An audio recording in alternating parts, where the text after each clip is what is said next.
नमस्ते, कैसे हैं आप लोग। उम्मीद करते हैं आप लोग अच्छे होंगे। आज आप फिर जुड़ चुके हैं थाला ऑनलाइन क्लासेज और हम आपको पढ़ाएंगे क्लास 10th का संस्कृत का सेकेंड चैप्टर जिसका नाम है पाटलिपुत्र। पाटलिपुत्र इसका जो है कि हम ऑब्जेक्टिव पर्सन पढ़ाएंगे और ये जो है कि पाटलिपुत्र का आज जो है कि स्टार्टिंग ही हो रहा है, तो इसलिए इसका पार्ट क्या होगा आप लोग बताइए 1।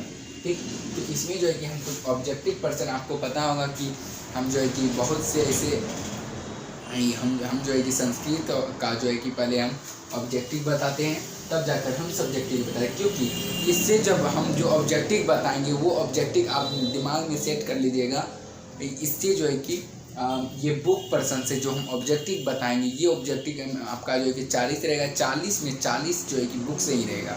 ठीक, 45 को पूछा जाता है तो 45 जो हम ऑब्जेक्टिव लिखाएंगे अगर अच्छे तरीके से याद कर जाइएगा तो नहीं तो आप कंफर्म हो गए 40 को सही तो पक्का बनाइएगा, इतना तो है। तो चलिए ऑब्जेक्ट बिना टाइम बर्बाद के ऑब्जेक्टिव को हम जो है कि आप लोग के सामने बताते हैं। तो चलिए, तो देखिए यहाँ पे पाटलिपुत्र पटना के नाम से मध्यकाल से प्रसिद्ध हुआ। तो यहाँ एक चीज़ देखिए, यहाँ पे क्वेश्चन में रहता है कि पाटलिपुत्र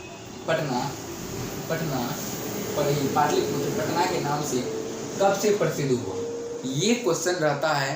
तो यहाँ पे हम क्या बोले हैं आपको, मध्यकाल से प्रसिद्ध हुआ। कैसे? पाटलिपुत्र पटना के नाम से मध्यकाल से प्रसिद्ध हुआ। अब देखिए ये ऑब्जेक्टिव तो मेरा क्लियर हुआ।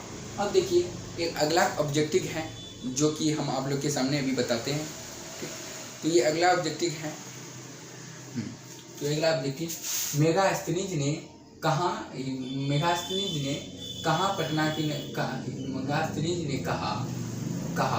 पटना की नगर शोभा देखने में प्रिय था। यानी कि यहाँ पूछ देगा किसने कहा पटना की नगर शोभा देखने में प्रिय था। तो आपको बिना डरे ही मेगास्थनीज ने कहा कि पटना की नगर देखने में प्रिय था। क्या था? प्रिय था। किसने कहा? मेगास्थनीज ने कहा। तो ये चीज़ आप लोग का क्लियर कर दिए हैं। अब देखिए पटना का पुराना नाम पाटलिपुत्र या कुसुमपुर था। ये भी पूछ लेगा पटना का पुराना नाम क्या था। ठीक, ये भी पूछ लेगा। अगर वो ऑप्शन में दोनों दिया होगा तो आप लोग को पाटलिपुत्र मारना है, अगर दोनों में अगर पाटलिपुत्र नहीं होगा तो कुसुमपुर मारना है। ठीक है। तो अब देखिए मध्यकाल में पटना लगभग 1000 वर्षों तक जीर्ण शीर्ण रहा। ठीक, अब पटना के उत्तर दिशा में कौन सी नदी है? कौन सी दिशा में? उत्तर दिशा में गंगा नदी है। आपको पूछ लेगा पटना के उत्तर दिशा में कौन नदी है, तो आपको बिना डरे पटना के उत्तर दिशा में गंगा नदी है, ये चीज़ सिखाया। अब देखिए पाटलिपुत्र में भगवान बुद्ध बहुत बार आए थे, यानी कि बार आए थे। पाटलिपुत्र में पूछ देगा आपको क्वेश्चन ऑब्जेक्टिव में, पाटलिपुत्र में कौन बार आए थे, तो आपको बिना डरे भगवान बुद्ध बार आए थे। ठीक, कौन आए थे? भगवान बुद्ध। पटना नगर की पालिका पटन देवी है। कौन है? पटन देवी। पटना नगर की पालिका आपको बोल देगा कि पटना नगर की पालिका कौन है, तो आपको क्या बिना डरे लगाना है? पटन देवी है। ठीक, तो इस तरीके से आपका पटन देवी भी हमने बताया। ठीक, अब देखिए पटना गंगा नदी के किनारे स्थित। देखिए वहाँ पे क्या था, पटना उत्तर दिशा में कौन सी नदी? गंगा नदी। यहाँ पे क्वेश्चन घुमाता है, इसलिए हम सब क्वेश्चन को आसान तरीका से हमने यहाँ आपको बताया कि पटना कौन सी नदी के किनारे स्थित है या अवस्थित है। तो आपको क्या लगा देना है? गंगा नदी। कौन सी नदी? गंगा नदी।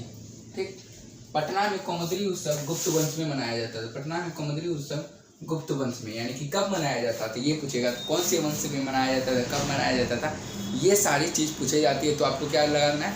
गुप्त वंश में मनाया जाता था।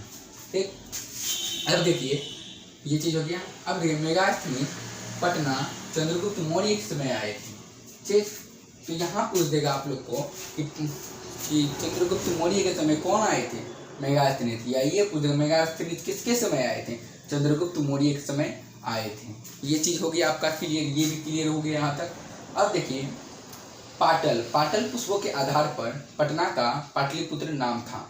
यानी कि देखिए पाटल पुष्पों